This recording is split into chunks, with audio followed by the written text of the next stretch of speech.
Euzu billahi mineşşeytanirracim. Bismillahirrahmanirrahim. Elhamdülillahi rabbil alamin.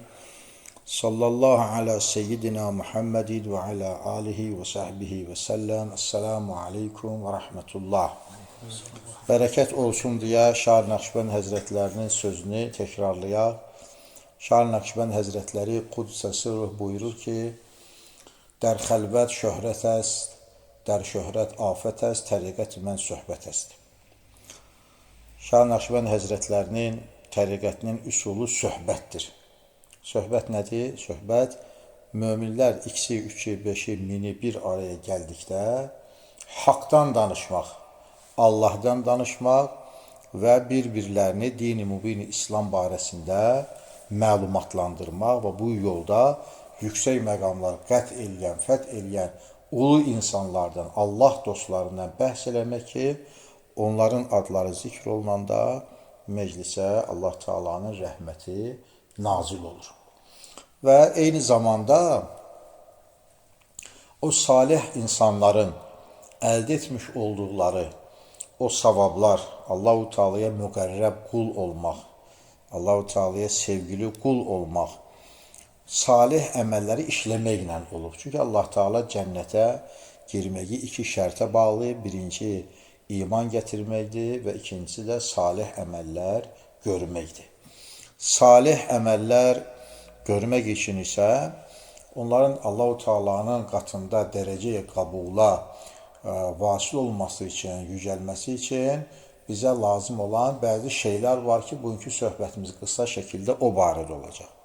Yenə də Allah Teala'ya salih əməllərlə müqərrəb olan Allah dostlarından birisi, hikmət əhlindən birisi buyurub ki, bizim dünya və axirətdə salih əməllərə ehtiyacımız vardır. Bu salih əməllərin də Allah Teala'nın qatında qəbul olunması üçün bu 4 şeyə diqqət eləmək lazımdır. Bu 4 şey olanda əməllər salih olmuş olur. Birincisi budur ki, bir insan əgər istəsə ki, bir salih əməl görsün, mütləq onun elmi tərəfini öyrənməlidir. Onu necə icra eləmək lazımdır. Bir insan, məsəl üçün, oruç tutursa, tutalım, o orucunu özündən uyduruq fikirlərlə oruç tuta bilməz. Məsəl üçün, biri deyir ki, tüfürcəyi udmaq olmaz. O birisi deyir ki, papiroz orucu pozmur. Bir digəri başqa bir şey uydurar. Və yaxud bir adam deyər ki, mən Allah Teala'yı namaz qılmaq istəyirəm, amma namazım mən istəyirəm ki, namazda daha çox savab qazanım deyə hər rükətdə 5 dəfə səcdə eləyim. Belə bir namaz olmaz. Və yaxud da dəstəmaz alanda bir adam desə ki, mən dəstəmaz alıram, amma birinci ayaqlarım kirli, ayaqlarımdan yuyub başlayacağım dəstəmaz almağa, axırda üzümü yuyacağım. Belə dəstəmaz olmaz. Bunun kimi bir insan salih əməl görmək istəyirsə, o adam gərəkdir ki, o əməlin icrasını, üsulunu mütləq bilən adamdan öyrənsin. Ya özü bacarırsa oxusun və yaxud da ki, bir bilən adamdan soruşsun, bir alimdən, əfəndidən soruşsun. Və yaxud da ki, bilirsə də, yenə də praktikası geniş olan alimdən məsləhət eləsin. Çünki məsələn, tutam ki, Azərbaycanda heç dindar adamlar, yəni din xadimləri özlərinə doğru dürüst nə əməl eləmir gördüyümüz qədər. Nə də ki, ümumiyyətlə bilmirlər. Azərbaycanda bilmiş ol dini məsələlərin icrası çox çətindir. İcra eləmək mümkün olmur. Amma var ki, məsələn, Türkiyədə və yaxud da ki, Misirdə və s. da, harada məsələn, salih adamlar, alimlər varsa ki, din mübin İslamı orada onlar tətbiq eləyə bilirlər. Onlarla məsləhət eləmək, biz 50 dəfə məsəl üçün mən məsləhət edirəm ki, bu məsələni mən bu namazı qılmaq istəyirəm, bu ibadəti icra eləmək istəyirəm. Bunu hansı şəkildə eləyim? Soruşub bilmək lazımdır. Bu bir. İkincisi, o işi icra eləməmişdən əvvəl mütləq o işə niyyətini eləmək lazımdır ki, mən bu işi hansı səbəbdən eləyirəm, niyə icra eləyirəm? Çünki bilirsiniz ki, bizim dinimiz 2 hissədən ibarətdir. Yəni, bütün əməllər. Birincisi niyyətdir, ikincisi də onu sünnətə uyğun yerinə yetirməkdir.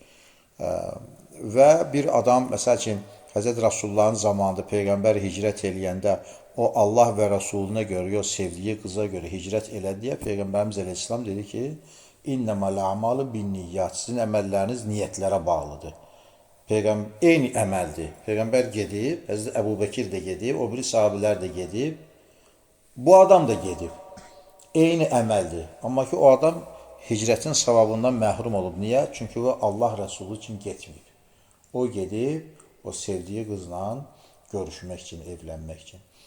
O səbəbdən də gəlir ki, hər bir işdə niyyətləmək lazım ki, mən bu itaəti hansı səbəblə icra edirəm?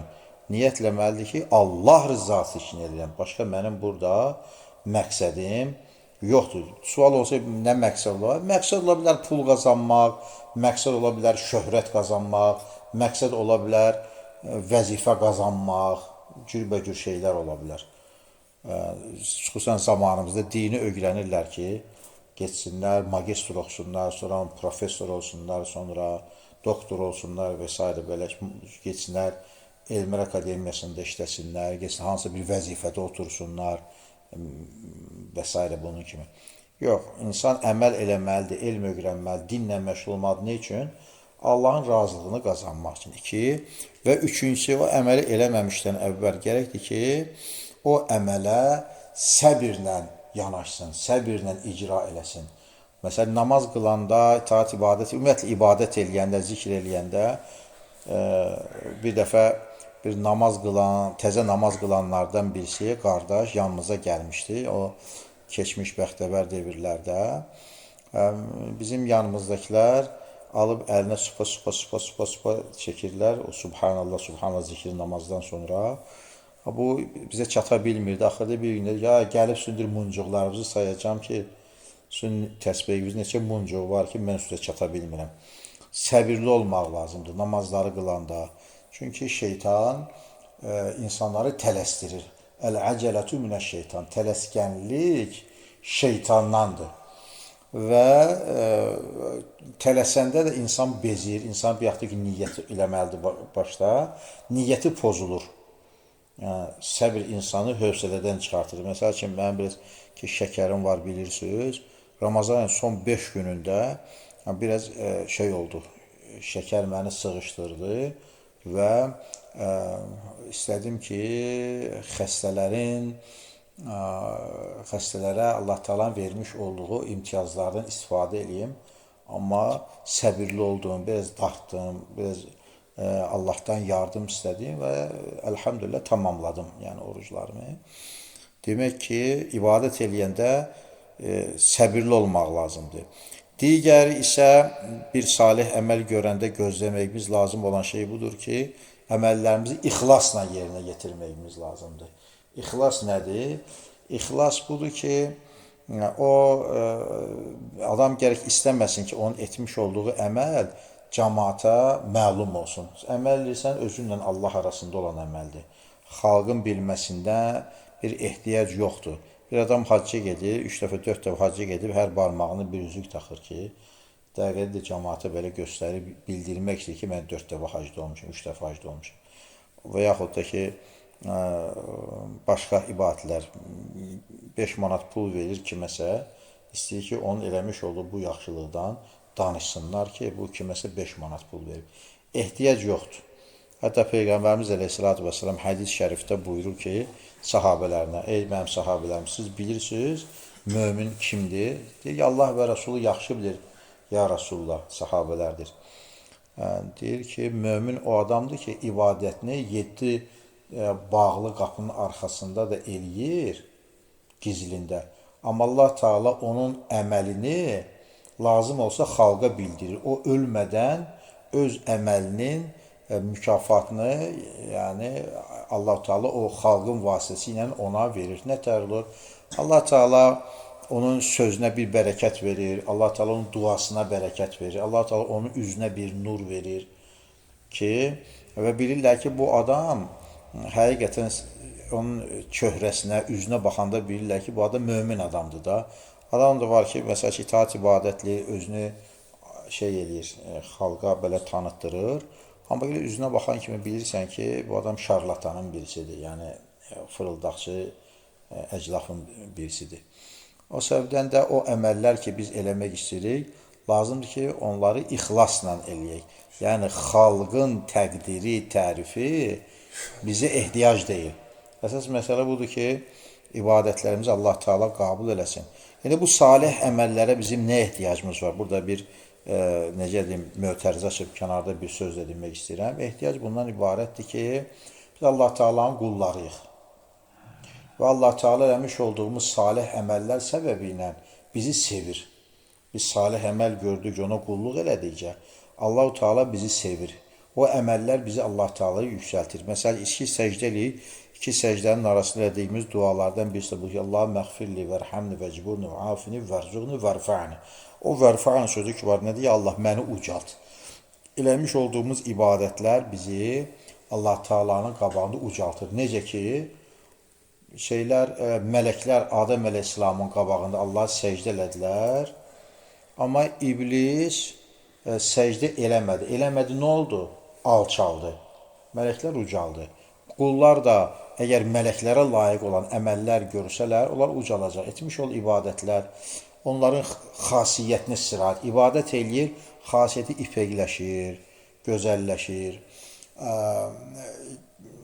danışığına, baxışına, düşüncələrinə, rəftarına təsir eləyir.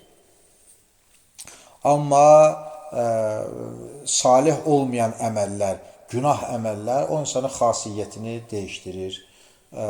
Allahın gözündən salır, mələklərin gözündən salır və o adam elə bir hala gəlir ki, Allah Teala son nəhayətdə etmiş olduqları pisliklərin intiqamını həm özündən, həm nəslindən alır. Ən pis iş də nədir?